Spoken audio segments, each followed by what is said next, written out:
Assalamualaikum warahmatullahi wabarakatuh. Perkenalkan, nama saya Aulia Kurniawati dengan nomor NIM 22130003 dari Prodi Teknik Elektroindustri, Departemen Elektro, Fakultas Teknik, Universitas Negeri Padang. Baiklah, pada kesempatan kali ini saya akan membuat sebuah video praktikum untuk memenuhi tugas perbaikan mata kuliah praktikum pengukuran listrik dengan dosen pengampu Bapak Emil Hamirsyad, MT. Baiklah, pada praktikum kali ini kita akan membahas sebuah topik, yaitu penggunaan miliampere dan voltmeter searah. Sebelum memulai praktikum, akan lebih baik terlebih dahulu jika kita mengetahui apa itu fungsi miliampere meter dan voltmeter searah. Jadi, miliampere meter yaitu sebuah alat ukur yang digunakan untuk mengukur besarnya kuat arus listrik yang ada pada sebuah rangkaian listrik. Nah, sedangkan voltmeter yaitu sebuah alat ukur yang digunakan untuk mengukur besarnya tegangan pada sebuah rangkaian listrik. Kemudian, kita juga harus mengetahui apa itu arus searah atau DC. Arus searah sendiri yaitu arus listrik yang memiliki nilai yang tidak berubah-ubah atau memiliki nilai tetap. Besarnya arus searah yang mengalir pada suatu rangkaian ditentukan oleh besarnya sumber tegangan dan tahanan beban yang mengalir pada rangkaian tersebut. Hal ini sesuai dengan bunyi hukum Ohm, yaitu besarnya arus yang mengalir pada suatu rangkaian berbanding lurus dengan nilai tegangannya dan berbanding terbalik dengan nilai tahanannya, di mana diperoleh rumus I sama dengan V per R, di mana keterangannya I sama dengan arus dalam satuan ampere, V sama dengan tegangan dalam satuan volt, dan R sama dengan tahanan atau resistansi dalam satuan ohm. Langkah selanjutnya adalah mengambil alat dan bahan untuk melaksanakan praktikum. Baiklah, dalam praktikum kali ini, alat-alat yang digunakan yaitu pertama volt Aditec, yang kedua yaitu miliampere, kemudian papan rangkaian, kemudian saklar tunggal, dan 2 buah resistor. Kemudian sebuah power supply searah. Kemudian menggunakan kabel penghubung untuk menghubungkan dari rangkaian ke rangkaian yang lainnya. Jika semua bahan sudah dipersiapkan, maka langkah selanjutnya yaitu kita memulai merangkai. Dan di sini kita merangkai berdasarkan langkah atau gambar yang sudah ada dalam job sheet.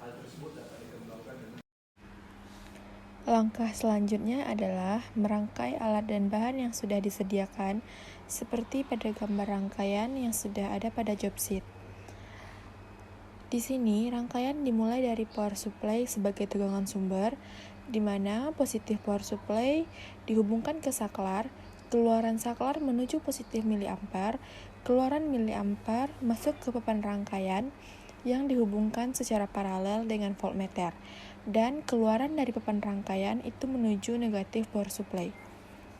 Jika sudah, pastikan sekali lagi semua sudah terpasang sesuai dengan gambar dan perintah yang sudah ada pada job sheet. Untuk mengetahui apakah rangkaian yang dirangkai sudah benar, silahkan tanya terlebih dahulu kepada dosen pengampu untuk memastikan rangkaian sudah benar dan bisa dihidupkan, serta agar tidak terjadinya kesalahan pada saat praktikum.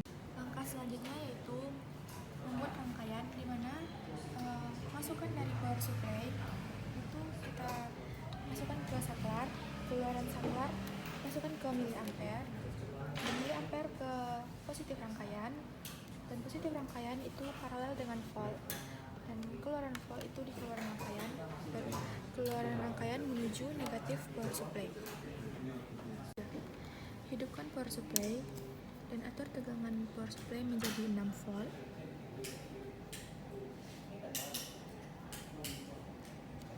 Kemudian langkah selanjutnya yaitu hidupkan saklar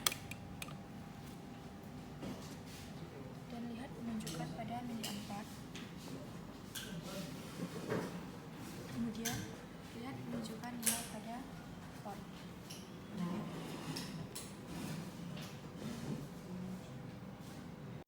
Jika praktikum sudah selesai dilaksanakan, maka langkah selanjutnya yaitu